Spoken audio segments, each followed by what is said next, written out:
చాకలి ఐలమ్మ స్ఫూర్తిగా నెల్లూరు జిల్లాలో రజక సంఘం చైతన్య సభకు పిలుపునిచ్చారు. ఐలయ్య వారసురాలుగా రాజకీయంగా ఆర్థికంగా రజకులు ముందుకు సాగాలన్న నినాదంతో ఏర్పాటు చేసిన సభకు భారీగా స్పందన లభించింది. గంజం రాఘవేంద్ర ఆధ్వర్యంలో చేపట్టిన ఈ సభకు ముఖ్య అతిథిగా హాజరైన ఎమ్మెల్సీ దువ్వూరి రామారావు భవిష్యత్తులో రజకుల ఆర్థిక రాజకీయ ఎదుగుదలతో పాటు ఎస్సీ జాబితాలో చేర్చేలా కృషి చేస్తానన్నారు. 5,000 కోట్ల నిధుల్ని ఈ రోజున పూర్తిగా డైవర్ట్ చేశారు. అది ఏ విధంగా సామాజిక న్యాయం అవుతుంది? అది బీసీలకు అన్యాయం చేసినట్టే కదా. సుమారుగా 30 సంక్షేమ పథకాలు రద్దు చేసిన ఘనత ఈ ప్రభుత్వానికి. అంటే ఇప్పుడు నేను పథకాలు చెప్పాను, విదేశీ విద్య కానీ, లేదా ఆదరణ పథకం కానీ, లేదా రుణ సౌకర్యం.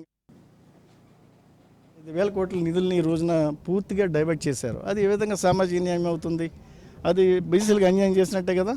సుమారుగా 30 సంక్షేమ పథకాలు రద్దు చేసిన ఘనత ఈ ప్రభుత్వానికి. అంటే ఇప్పుడు నేను పథకాలు చెప్పాను, విదేశీ విద్య కానీ, లేదా ఆదరణ పథకం కానీ, లేదా రుణ సౌకర్యం.